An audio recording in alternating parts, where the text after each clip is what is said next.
தினமும் உறங்குவதற்கு முன்னால் 3 முறை குல் ஹுவல்லாஹு சூராவை ஓதிக்கொள். முழு குர்ஆனையும் ஓதிய நன்மை கிடைத்துவிடும். 4 முறை சூரத்துல் ஃபாத்தியாவை ஓதிக்கொள். 4000 திர்ஹம் தர்மம் செய்த நன்மையை அல்லாஹ் கொடுத்து விடுவான். 4வது கலிமாவை 10 முறை ஓதிக்கொள். லா இலாஹ இல்லல்லாஹு வஹதஹு லா ஷரீக லஹு லஹுல் முல்கு வ லஹுல் ஹம்து யூஹி வ யுமீது பியதில் கைர் வ ஹுவ அலா குல்லி ஷைஇன் கதீர் என்ற கலிமாவை 10 முறை ஓதிக்கொள். ஓதினால் காபத்துல்லாஹ்வை தவாப் செய்த நன்மை கிடைக்கும். யாருக்கு ஹஜ் நசீப் இல்லையோ 4வது கலிமாவை ஓதிக்கொண்டே வந்தால் அனஸ் ரலியல்லாஹு தஆலா அறிவிக்கிறார்கள், அல்லாஹ் அவரை ஹாஜி ஆக்காமல் மௌத்தாக்குவதில்லை. 4வது கலிமாவின் ஆற்றலான நிலை 10 முறை ஓதாமல் உறங்க வேண்டாம் என்று கூறினார்கள். அடுத்து உறங்குவதற்கு முன்னால் லா ஹவுல வலா குவத்த இல்லா பில்லாஹ் என்பதை ஓதிக்கொள். அதை 10 முறை நீ ஓதினால் சொர்க்கத்தில் உனக்கான இடம் பாதுகாக்கப்படும் என்று கூறினார்கள்.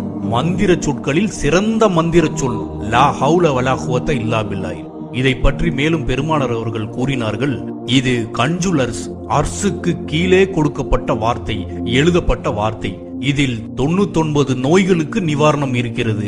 அதில் குறைந்தது கவலை என்று பெருமானார் அவர்கள் கூறினார்கள். அஹ்விபி மாலிகுல் அஜ்ஹர் அலி அல்லாஹு தாலா வருகிறார்கள், என் பையனை காணவில்லை நாயகமே, என் பையனை காணவில்லை, அதற்கு என்ன செய்வது நாயகமே? அதற்கு பெருமானார் அவர்கள் சொன்னார்கள், லா ஹவுல வலா குவத்த ஓதிக்கொள் என்று. அவர் நேராக தன் மனைவியிடம் சென்று சொன்னாரு. பெருமானார் கிட்ட சென்று கேட்டேன், அவர்கள் லா ஹவுல வலா குவத்த ஓதிக்க சொல்லியிருக்காங்க.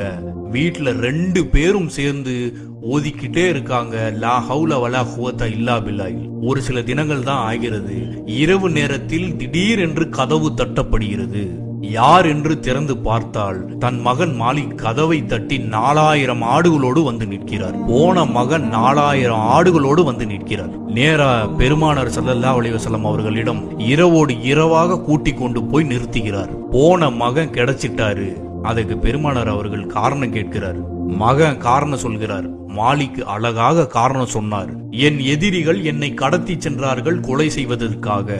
அர்சுல் குரும் சங்கை கூறிய மாதமாக இருந்த காரணத்தினால் கொலை செய்ய முடியாமல் ஆடு மேய்ப்பதற்காக என்னை போட்டிருந்தார்கள். என்னை பாதுகாக்க ஒருவனை வைத்திருந்தார்கள். அவன் குடித்து விட்டு உறங்கினான். அதை பயன்படுத்தி கொண்டு நான் ஓடி வந்தேன். மதீனாவின் எல்லை வரை ஓடி வந்து திரும்பி பார்த்தால் நான் மேய்த்த ஆடுகளும் என்னோடு சேர்ந்து ஓடி வந்திருக்கிறது. நான் மேய்த்த ஆடுகள் நான் ஓடுறத பார்த்துட்டு எஜமா ஓடுறாரு, என்ன பிரச்சனையோ தெரியல, அதுவும் ஓடி வந்துட்டது.